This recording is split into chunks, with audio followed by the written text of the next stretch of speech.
आज की क्लास में हम सीख रहे हैं एडिशन, सब्ट्रैक्शन और मल्टीप्लिकेशन। तो इस तरफ हम करेंगे एडिशन एंड सब्ट्रैक्शन और यहाँ पर हम करेंगे मल्टीप्लिकेशन। तो देखें, एडिशन और सब्ट्रैक्शन करते वक्त हमें सिर्फ और सिर्फ दो बातें याद रखनी होगी, और वो ये सेम साइन, डिफरेंट साइन।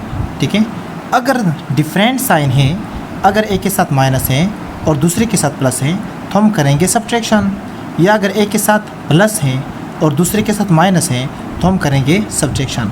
यानी डिफरेंट साइन पे हम करेंगे सब्ट्रैक्शन। तो वो कैसे? जैसे कि फॉर एग्जांपल हमारे पास एक -4 है और दूसरा +5 है, तो इन दोनों के साइन डिफरेंट है तो हम करेंगे सब्ट्रैक्शन। यानी 5 में से 4 को माइनस करेंगे तो आंसर आ जाएगा 1। और साइन हमेशा बड़ी रकम की, ठीक है, साइन हमेशा बड़ी रकम। अब ये 4 छोटा रकम है और 5 जो है वो एक बड़ा रकम है, तो 5 के साथ प्लस का साइन है तो यहाँ पर हम प्लस लगाएंगे। अब प्लस लगाएं या न लगाएं, इससे कोई फ़र्क नहीं पड़ता। उसके बाद दूसरे नंबर पे 1 के साथ माइनस का साइन है और 3 के साथ कुछ भी नहीं है, तो कुछ भी नहीं है का मतलब है कि यहाँ पर प्लस है। तो अब इन दोनों के साइन डिफरेंट हैं, डिफरेंट साइन होंगे तो इनको सब्ट्रैक्ट करेंगे। तो 3 में से 1 को माइनस करेंगे, आंसर आ जाएगा 2। और साइन हमेशा बड़ी रकम की, यानी यहाँ पर हम लगाएंगे प्लस। और उसके बाद ये वाला क्वेश्चन है, इन दोनों 6 के साथ माइनस और 8 के साथ प्लस, दोनों के साइन डिफरेंट है, यहाँ पर कुछ नहीं है तो प्लस है। तो 8 में से 6 को माइनस करेंगे, आंसर आ जाएगा 2। और साइन हमेशा बड़ी रकम की। अब यहाँ पर प्लस हम लगाएं या ना लगाएं तो कोई फ़र्क नहीं पड़ता। उसके बाद क्वेश्चन नंबर 4 है, इसमें देखें 20 के साथ माइनस का साइन है और 12 के साथ कुछ भी नहीं है, इसका मतलब प्लस है। साइन हमेशा लेफ्ट हैंड पर देख लिया करें। तो 20 के साथ माइनस और 12 के साथ कुछ भी नहीं है तो प्लस है, दोनों के साइन डिफरेंट। 20 में से 12 को माइनस करेंगे तो आंसर आ जाएगा 8। और साइन हमेशा बड़ी रकम की, 12 छोटा रकम है और 20 बड़ा रकम है तो हम यहाँ पर लगाएंगे माइनस। अच्छा, प्लस लगाएं या ना लगाएं तो कोई फ़र्क नहीं पड़ता, लेकिन माइनस हर हाल में लगाना है। उसके बाद 10 के साथ प्लस का साइन, 6 के साथ माइनस का साइन, तो 10 डिफरेंट साइन है, 10 में से 6 को माइनस करेंगे 4 आ जाएगा। साइन हमेशा बड़ी रकम की, यानी प्लस लगाएंगे।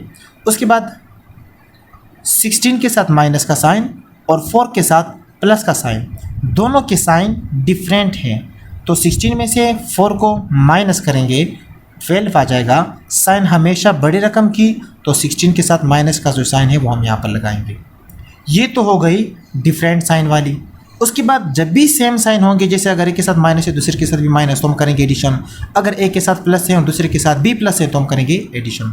तो देखिए ये सब है सेम साइन वाले। तो देखें, अगर 4 के साथ माइनस है और 3 के साथ माइनस है, यानी दोनों के साइन एक जैसे हैं, सेम है, तो दोनों को करेंगे प्लस। 4 और 3 जब प्लस करेंगे तो 7 आ जाएगा। और साइन हमेशा बड़ी रकम की, तो यहाँ पर बड़ी रकम के साथ माइनस है, यहाँ पर हम माइनस लगाते हैं। अब यहाँ पर आ जाएं, 15 के साथ माइनस, 7 के साथ भी माइनस, दोनों के साइन एक जैसे हैं तो दोनों को प्लस करेंगे, प्लस करके 22 आ जाएगा। और साइन हमेशा बड़े रकम की, यानी माइनस लगाएंगे। उसके बाद यहाँ पर 5 के साथ प्लस और 8 के साथ कुछ भी नहीं है तो मतलब प्लस, साइन सेम है, दोनों को प्लस करेंगे, प्लस करके आ जाएगा 13। और साइन बड़ी रकम की, यानी 8 वाली साइन हम यहाँ पर लगाएंगे, तो प्लस लगाने की ज़रूरत नहीं है। उसके बाद 17 के साथ प्लस और 3 के साथ भी प्लस हैं, तो दोनों को प्लस करेंगे क्योंकि सेम साइन है, प्लस करके 20 आ जाएगा। और साइन बड़ी रकम की, तो बड़ी रकम के साथ प्लस का साइन है। उसके बाद ये तो हमारे पास हो गई एडिशन और सब्ट्रैक्शन। मल्टीप्लिकेशन में जो सेम साइन और डिफरेंट साइन वाली हैं, यहाँ पर हम कहते हैं कि डिफरेंट साइन है तो हम सब्ट्रैक्ट करेंगे, सेम साइन है तो हम ऐड करेंगे। जबकि यहाँ पर कहते हैं अगर डिफरेंट साइन है तो फिर हम माइनस लगाएंगे, अगर सेम साइन है जैसे कि माइनस है और दूसरे के साथ भी माइनस, एक के साथ प्लस दूसरे के साथ भी प्लस, सेम साइन है तो फिर हम आंसर में प्लस लगाएंगे। तो देखें, यहाँ पर 4 और 5 को मल्टीप्लाई करना है, तो 4 5 20। अब यहाँ पर सिर्फ और सिर्फ हमें साइन को देखना होता है कि साइन में कौन सा लगाऊं, प्लस या माइनस। तो 5 के साथ कुछ भी नहीं है, इसका मतलब प्लस है, और इसके साथ माइनस। डिफरेंट साइन है तो हम पहले कह चुके हैं, डिफरेंट साइन पे हमेशा हम लगाएंगे माइनस। तो देखिए यहाँ पर 4 5 डिफरेंट साइन के साथ है, हमने प्लस लगाया क्योंकि बड़ी रकम का साइन, जबकि यहाँ डिफरेंट साइन के साथ जब भी होंगे तो हम माइनस लगाएंगे। उसके बाद ब्रैकेट का मतलब भी मल्टीप्लाई होता है, मैंने मुख्तलिफ तरीके से लिखा हुआ है। तो ये सब इसलिए कि आपको मल्टीप्लिकेशन का समझ में आ जाए कि मल्टीप्लिकेशन को हम कितने मुख्तलिफ तरीके से लिख सकते हैं। तो देखिए 3 और 1 को मल्टीप्लाई करेंगे क्योंकि ब्रैकेट का मतलब मल्टीप्लाई है, तो 3 1 जार 3 और साइन के मुख्तलिफ है, तो फिर हम माइनस लगाएंगे क्योंकि सब्ट्रैक्शन में हम सिर्फ और सिर्फ ये देखेंगे कि क्या मुख्तलिफ साइन मल्टीप्लाई हो रहे हैं, 1 के साथ माइनस और 3 के साथ कुछ भी नहीं है तो प्लस है।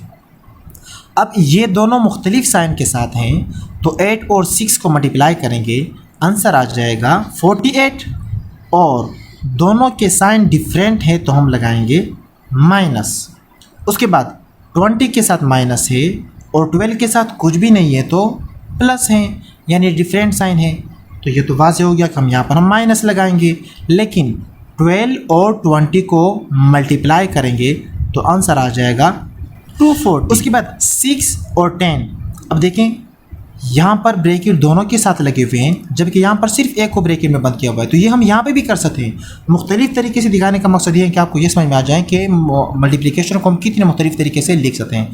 अब यहाँ पर मैंने क्या किया कि सिर्फ इसको ब्रैकेट में बंद कर दिया और 10 को बाहर लिख दिया, तो हम ब्रैकेट में इसको बंद करें या इसको बंद करें, दोनों एक ही बात है। अब 10 6 जार, क्योंकि ब्रैकेट का मतलब मल्टीप्लाई है, तो 10 6 जार 60 और साइन माइनस का लगाएंगे क्योंकि 10 6 के साथ माइनस का साइन है और इसके साथ प्लस का साइन है, तो हम डिफरेंट साइन जब भी होंगे तो हम लगाएंगे माइनस। अब डॉट का मतलब भी मल्टीप्लाई होता है, वो डिपेंड करता है इक्वेशन के ऊपर कि हम किस तरह का इक्वेशन कर रहे हैं। तो कुछ जगहों पर डॉट का मतलब मल्टीप्लाई होता है और कुछ जगहों पर हम इसको जब डेसिमल में लेते हैं तो फिर डॉट डॉट लगाते हैं। तो देखिए 16 को 4 से मल्टीप्लाई करेंगे तो 96 आ जाएगा, जबकि 4 के साथ प्लस का साइन है और 16 के साथ माइनस का साइन, यानी डिफरेंट साइन है तो हम लगाएंगे माइनस। और जैसे आप देख सकते हैं कि क्वेश्चन नंबर 6 तक जितने भी थे plus minus plus minus plus minus minus plus plus minus plus minus सब डिफरेंट साइन वाले थे, तो यहाँ पर रिजल्ट में सब के साथ माइनस आ गया। जबकि यहाँ पर डिफरेंट साइन वाले थे 6 तक, तो किसी के साथ माइनस और किसी के साथ प्लस, तो वो यहाँ पर डिपेंड करता है क्वेश्चन के ऊपर कि बड़ी रकम जिसकी, तो यहाँ पर हम डिपेंड करता है बड़ी रकम के ऊपर कि जो बड़ी रकम होगा और जो रकम बड़ा होगा हम साइन उसी का लगाएंगे रिजल्ट में। अब क्वेश्चन नंबर 7 में कहते हैं कि 4 को मल्टीप्लाई करें 7 के साथ, तो अब ब्रैकेट का मतलब मल्टीप्लाई है, 4 3 जार 12, दोनों एक जैसे साइन है तो हम लगाएंगे प्लस। जब भी सेम साइन होंगे तो हमेशा रिजल्ट में हम लगाएंगे प्लस। 15 7 जार 105 यानी 105, अब सेम साइन है तो हम रिजल्ट में लगाएंगे प्लस। 8 5 जार 5 के साथ प्लस और 8 के साथ कुछ नहीं है तो प्लस, यानी दोनों सेम साइन के साथ है, तो 8 5 जार 40, सेम साइन है तो हम लगाएंगे प्लस। अब प्लस लगाए या ना लगाए तो कोई फ़र्क नहीं पड़ता। उसके बाद 17 3 जार 51, अब दोनों के सेम साइन है तो लगाएंगे प्लस, प्लस लगाए या ना लगाए फ़र्क नहीं पड़ता। उसके बाद 4 2 जार 8, दोनों के साइन सेम है तो यहाँ हम लगाएंगे प्लस, प्लस लगाए या ना लगाए तो फ़र्क नहीं पड़ता। यहाँ पर भी हम प्लस लगाएंगे या नहीं लगाएंगे तो फर्क माइनस। तो अब देख सकते हैं ऊपर जितने भी हैं वो सब माइनस के साथ है, नीचे प्लस के साथ हैं, क्योंकि ये सब सेम साइन वाले हैं और ये सब डिफरेंट साइन वाले हैं। तो मैं उम्मीद करता हूँ कि आपको समझ में आ गया होगा कि हम जब भी सेम साइन और डिफरेंट साइन की बात करते हैं एडिशन सब्ट्रैक्शन और मल्टीप्लिकेशन के दरमियान, तो इसका क्या डिफरेंस है आप लोगों ने समझ लिया होगा।